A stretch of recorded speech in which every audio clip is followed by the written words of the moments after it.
Best regards from the Kaiserstuhl. Yeah. We are in Germany's region Baden, very much southern Germany. Yeah. Standing here with Jessica. Yes. Not Riem anymore, because I only knew you as Jessica Riem, but since 2 weeks you are Miss Stigler. Exactly. Yeah. Congratulations. Thank you very much. Yeah, my mother-in-law always says, like, I'm the wife of the winemaker, and I love this impression because we're a small family winery. Everyone is working in every part of it, everyone is doing everything, and it's always a part of our whole family to have a result. And this is a nice kind of description for it, yeah.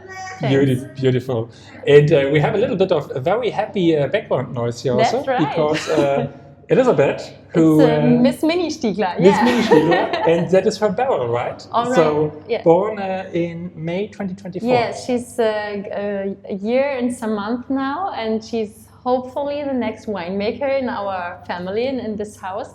She may be the 6th generation of our family winery. We are the 5th now, taking over the winery next year from the parents of my man. And yeah, hopefully she loves the passion and everything about wine the same way we do. It's beautiful. We just had her out of Presence Vineyard, right? And yeah, she's very, very lively, very excited, and tasting a lot of grapes, definitely already. She right? loves to be in the middle of everything. She loves to bite on corks, and she loves to taste grapes, and we hope this will stay for a long time. She has already like a favorite grape variety when tasting outside? The Pinot is her favorite. Okay, so she grew up with high demands, I see. Of course. Jessica, before diving into VDP Estate Stigler, which we have to talk about, and your tradition and your craft, and you have to taste some wines. Let's start with the more like personal introduction. Like you have to decide if you how you want to answer those questions, because the questions are of course like always made for like a winemaker, but you can also like answer them on behalf of the family estate or just yourself, right? All right. So question number 1 sounds a little bit like this: if you wouldn't be a winemaker today, what would be the alternative? Or if you wouldn't work with wine today, what is the alternative?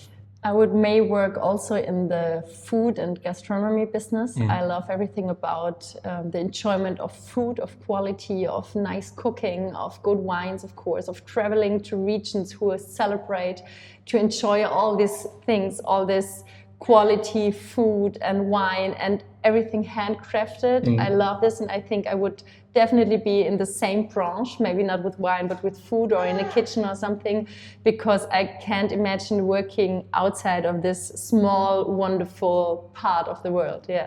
Wonderful. And I mean, we just talked in the car about like here in Ihringen, where you are located in Baden. I mean, and around with Baden and Freiburg and so on. Also the Black Forest, we have a high amount of really nice restaurants, of good quality, of good cooks, of young passionate sommeliers, and people working in the gastronomy and in the wine business, of course, and we love that energy. People definitely have to come here and experience that for the gastronomic experience. To enjoy, you can come here to enjoy. That's the perfect place for it, yeah. Wonderful. Second question for you. Now, maybe we can take this a little bit more focusing on the estate. I don't know, you decide. When it comes to like the winemaking style and the philosophy, there's always like some kind of influence, sometimes an experience, an internship from Max maybe, or maybe some teacher, some idol. Yeah. Do you think anybody is coming? Somebody is rolling towards us. Hey, hey baby. It's beautiful.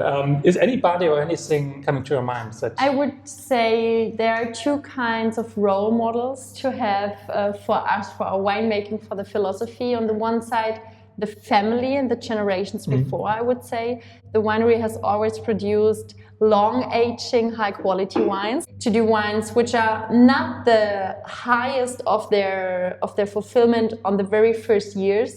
They need time. We give them a longer time in the cellar, and also at the end we make wines can age extremely long. This is our aim, to produce those wines, and also this started with his grandfather and great-grandfather. So this is one part of the idol, to say, like my dad, like my granddad, I want to make the same high quality wines for a long aging potential. And also, in my point of view, a big influence has been the internship of Max at in Bündner Herrschaft in the Switzerland. He has been at a French estate at Martin Donat. And I think he's also one kind of an idol and friend at the same time, because he's making amazing Pinots, amazing Chardonnays. And these grapes are also for us very important. So he is, so I would sum up as Martin Donat is also, from working together with him, a big idol for my man, yeah. Thanks for giving that little bit of background. Third question, and that is definitely for you. You and your personality as a bottle of wine. What do we open? So if I had to choose one bottle of wine to open, it would always be a sparkling wine. I love good quality sparkling wines, not only the champagne style, the production method, of course. We also do the méthode traditionnelle with our sparkling wines. And I love the handcrafting behind, and I also love the result which you have in the bottle with so much work put into it. And it's such an explosion and interesting and complex kind of wine. So I love every kind of good sparkling ones, and I would definitely open sparkling. Beautiful. So sparkling, any specific grape variety? I love Blanc de Blanc, but also I love Meunier, which we have planted 5 years ago, as we think it's an impressional grape to also do a high quality sparkling. And of course, Pinot all over. If you ask my husband, there's nothing else than Pinot on the world. But I love every kind of it. I love the creamy Blanc de Blanc. I love the more like spicy Meunier Blanc de Noir. It depends. Yeah, every kind of sparkling is my favorite. Wonderful. And we are going to taste the sparkling just in a second. Yes. Fourth question for you before we come to that. Nature. Yes. What comes to your mind with regards to working in the vineyard? Associations, thoughts? I may sum up as nature is our source. It's our working partner or our companion when it goes to making wine, and it's also the result of what we are producing. So I think from the beginning to the end, nature is the most important part. If we wouldn't have the healthy nature outside, we couldn't do the nature in the bottle at the end. So from the beginning to the end, it's the most important thing for our production. Yeah. And also, we just have been out at the at some of your wine sites. I mean, the whole Kaiserstuhl area, right? I mean, it's just like a volcanic rock standing in the middle of nothing, flat land. And then you are up there and you see the Vosges Mountains and Alsace on the other side. You see the Black Forest on the one side, Alsace and the Vosges on the other side. And we're in the middle of a flat land, and the Kaiserstuhl comes up like a small arrangement of hills on this volcanic soil, It's a fairly humbling perspective to stand there and work there, right? So you definitely get a good connection to terroir nature. So people should definitely see that. Love it. Can you maybe with those words, I mean, that is really the center also like of your wine sites, and you have plenty of GG sites there. Introduce quickly just VDP Estate Stigler to us. Who are you? VDP Estate Stigler is summed up as a small family estate with about 15 hectares. We are based on the southest part of the Kaiserstuhl in Baden, having most of our grapes arranged at the volcanic soil of the Kaiserstuhl of the Ihringer Winklerberg, with a small plot also in the middle of the Freiburg city on the Freiburger Schlossberg, where we have gneiss with a totally different microclimate and soil. We produce, of course, the Pinot varieties, which are growing here wonderful. But the winery has been founded with Riesling and Pinot. So these two are also still part of our basement. We produce also wonderful crisp Riesling, which a lot of people don't expect in the south of Germany. But they are still crisp and sharp and very precise compared to the Pinot in a red version, which we love and which we have nearly half of our vineyards, or over a third, planted only with Pinots. Yes. And then you are like this really classic family estate, right? I mean, Max and his father, like, are outside in the vineyard, are working in the cellar. His mother and me are doing everything around, but at the end we are so small that everyone is working with everyone everywhere.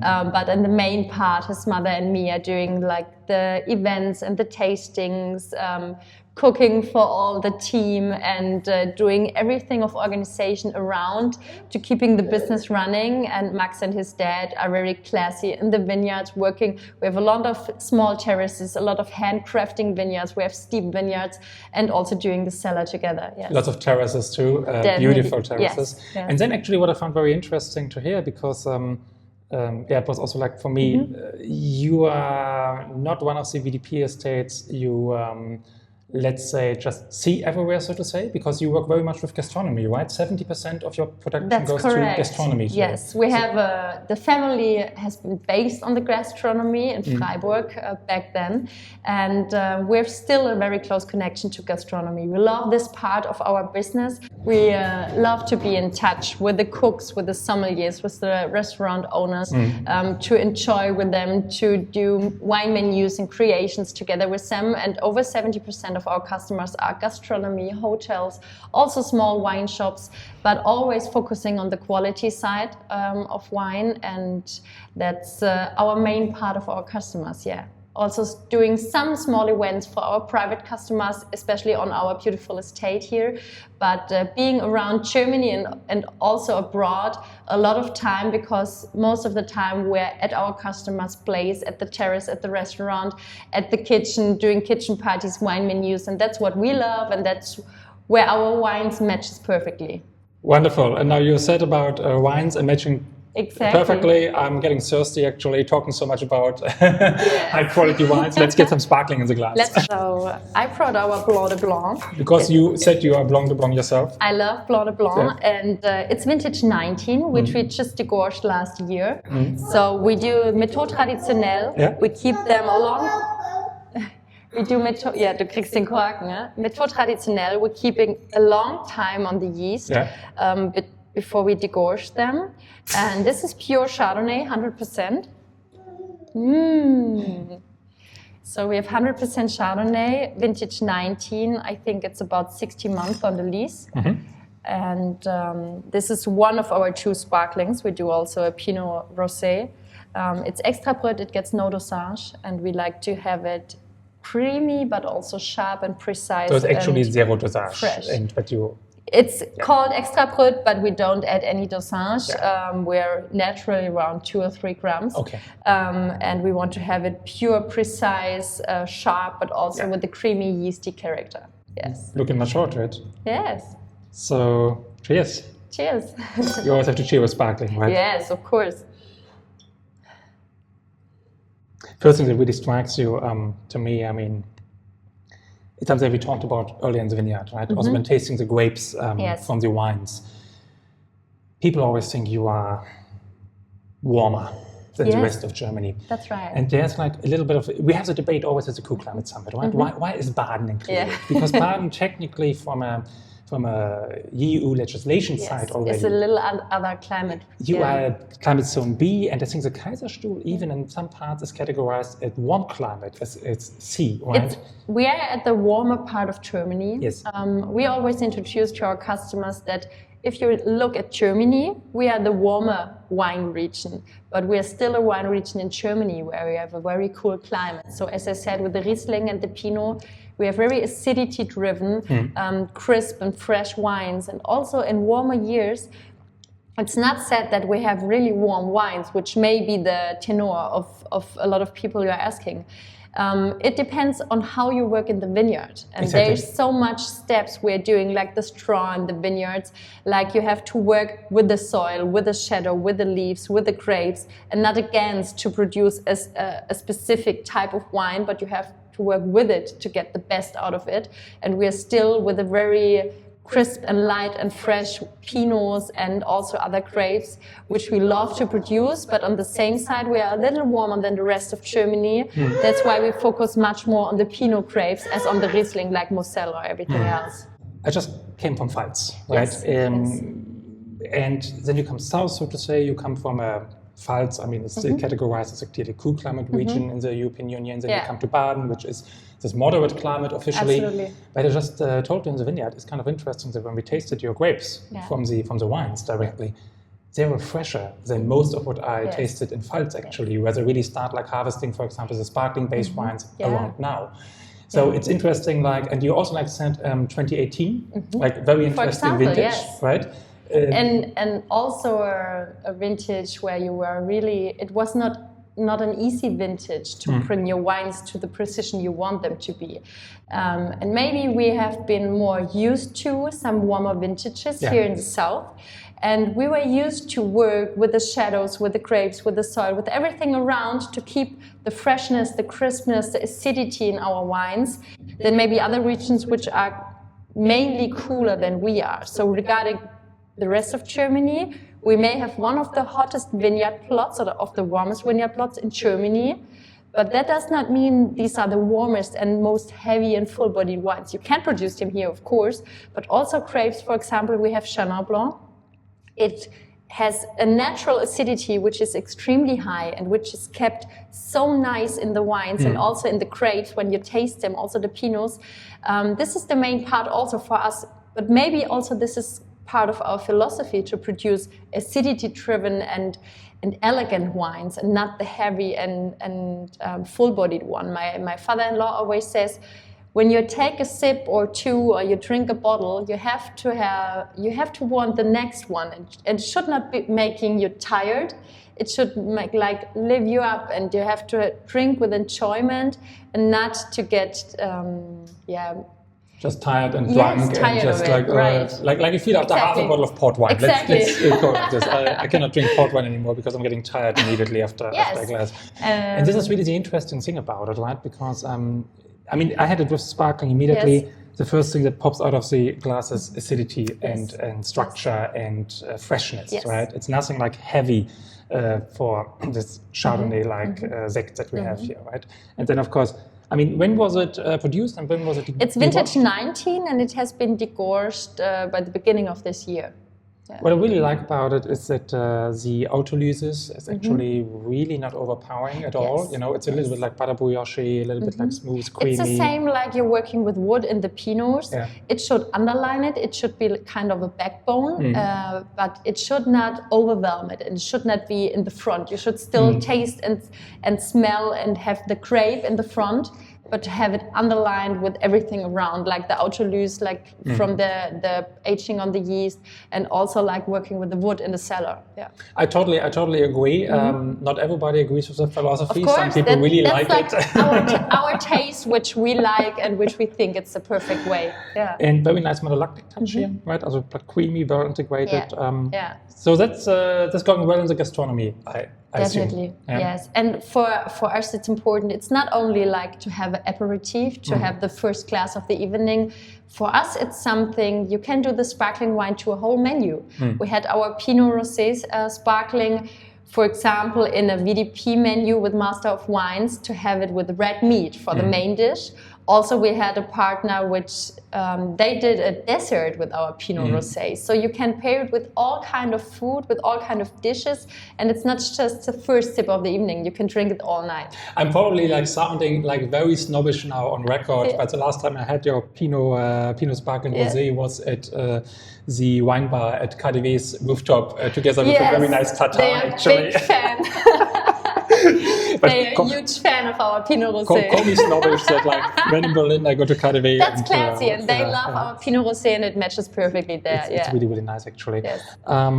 So that's a little bit like about the wine style. I mean, I think this is something we see, and we will have it later with your Pinot Noir too. That is something we see with many of the colleagues, the quality colleagues from the region, right? Thinking about Franz Keller, thinking about Huber, thinking about the Wasmers, right? There's really like a big group of quality winemakers striving towards this.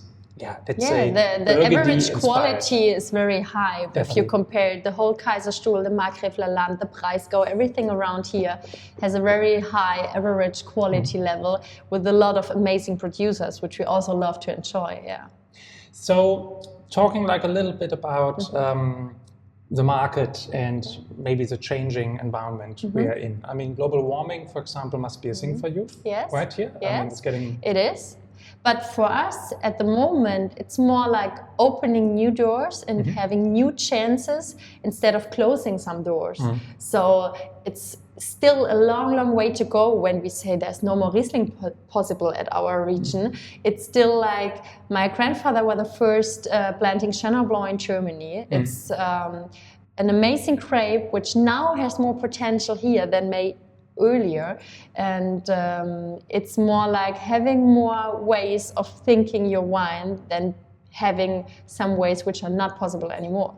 That's our point of view. And the Stigler estate was actually the first in Germany planting Chenin Blanc, It right? is, yes. I mean, yes. we don't taste it today, but it's definitely something I recommend to taste it from Stigler. And it's always fun because then you talk to people about Chenin Blanc who came later, like also Oliver Zeter, who became very famous. And then every time you notice, they ordered at some point of time your bottles just to see how you do it. Exactly. Some colleagues are asking, can I have some Cheninn's from you? Just like they're interested also in the aging potential. For us, Chenin has a lot of similarities with Riesling. Yes. You have the higher acidity. You can produce, for example, sparkling wine. You can do amazing sweet wines because of the acidity. You can do dry ageable wines. You have the full potential like you have with the Riesling, but spoken about the vineyard, it's much more brave. It is not that sensible as a Riesling grape is outside in the vineyard. And it is low intervention than compared to a Riesling. So this is what makes it very interesting for us.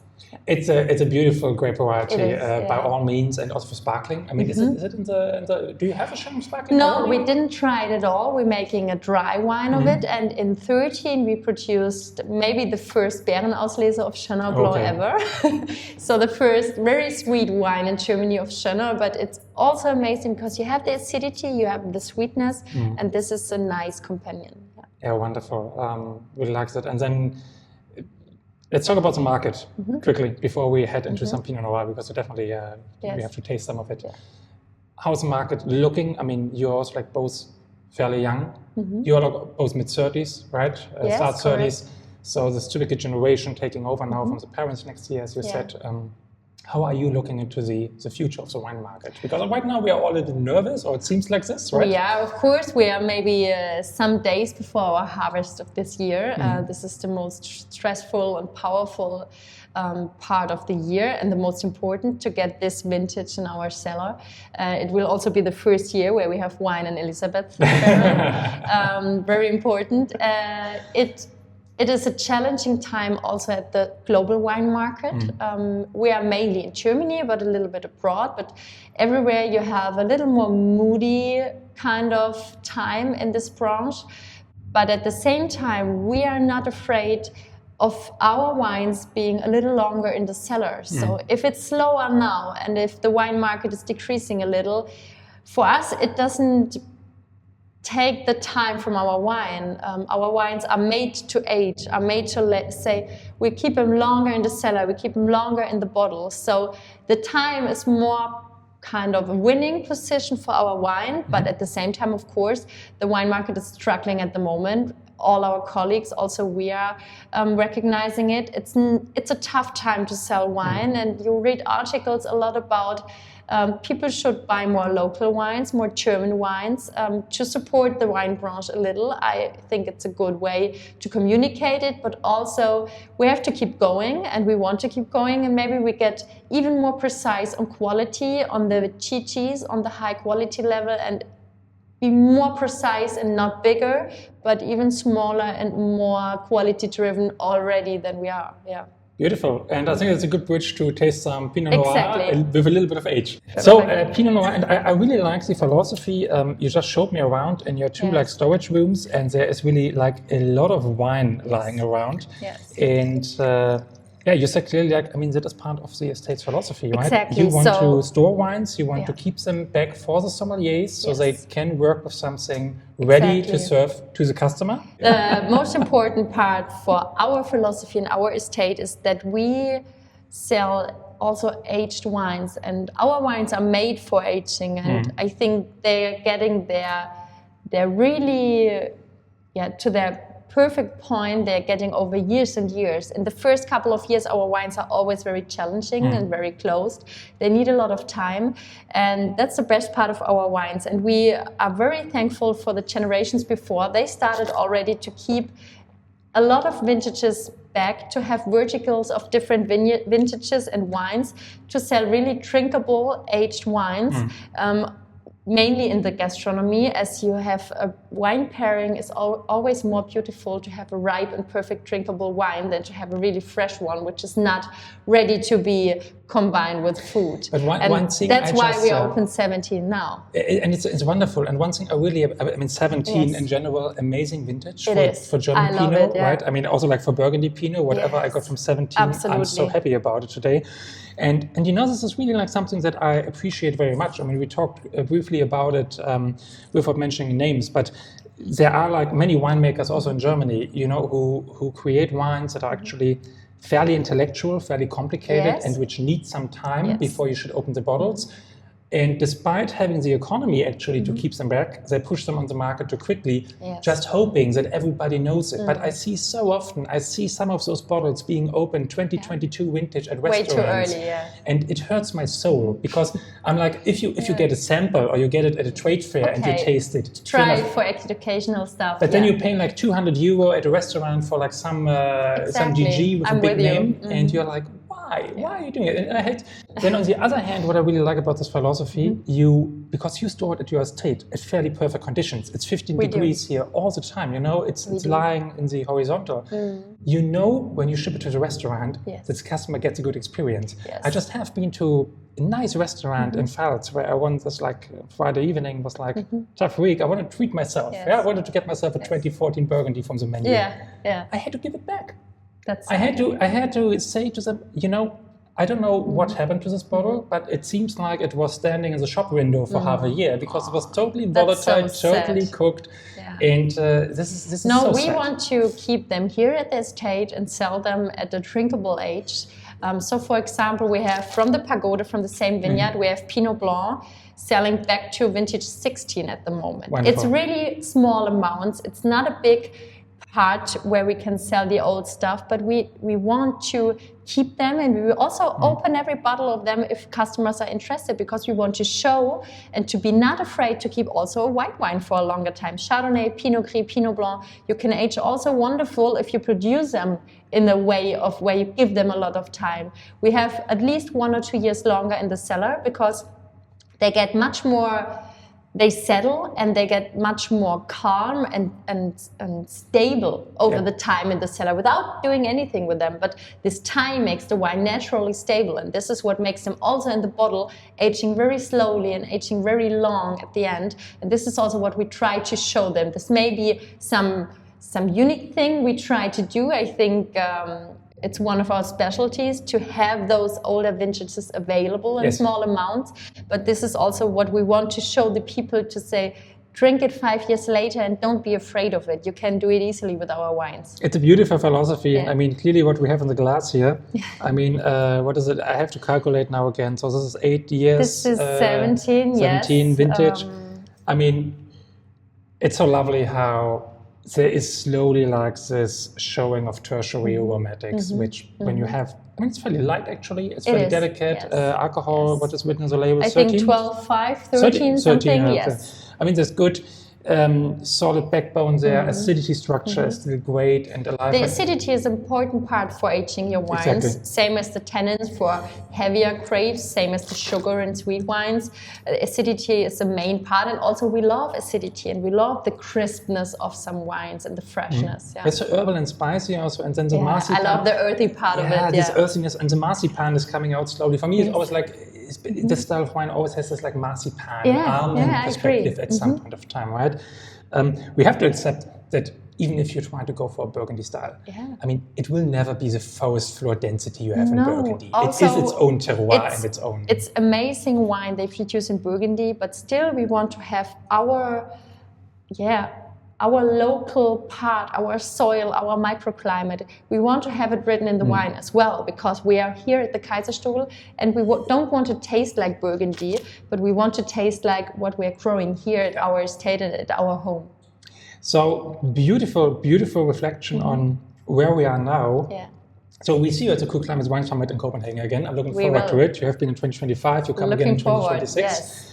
Will be a blast and party and go over to, you are in the VDP area, which very prominent, nice area. We have, I think, again, 18 or 19 VDP estates there, especially the smaller ones. I always want to underline it that all of the like small we have ones all come to kind us. of sizes and kind of businesses within the VDP. From like we are in a small handcrafting family winery up to bigger ones, and all are focusing on the same way. It doesn't matter on how big or how much hectare or which grapes are you growing. We are all focusing on this one thing, like where is the wine growing and how does it taste at that vineyard, at that region, at that part of the world. Yeah, and that's the thing which is the union of us all in the VDP. And otherwise, if people don't make it to Copenhagen, they can meet you at Wien Expo this year, right? In Paris, you will be? That's right, we will be there. And otherwise, also in 2026, and otherwise the VDP Börse in Mainz should be... Always. This is one of our main right? fairs we have, and one of our most important fairs, showing some new vintages, but also we have to say we are mostly bringing some older stuff as well to show the people what we can do with the older vintages and the verticals, but also showing some new stuff. And the Weinbörse is one of the most important, but connecting the cool climate part is for us also a very wonderful thing to support, Beautiful. And leading to our last question for you. I mean, the last question is 5 years from now, and we're already getting some things. You will have taken over as a winery on paper. You will continue great wine. Yes. Elizabeth will be 6 years old and probably leading her first wine tastings, as I have seen her today in the vineyard. What else will happen in the next 5 years? Where do you see yourself in the estate? I think also with taking over the winery with my husband, we don't want to change a lot. We want to move on with this family-based business with his parents, with my parents helping all where they can. We want to go on in that way, and maybe, as I said before, going even more precise and more focused on quality, but what my parents-in-law already did. So we try to keep what they are doing and to just bring it going on in the future with the same way. I love this. There's a great statement, just continuity and just going on with it. Continuity and quality, that's our basement, and that's what we just want to move on with as a whole family. I'd love to cheers on that, and see you in January in Copenhagen. See you in Thanks Copenhagen. for your time today and showing me around. Thank you. Thank you.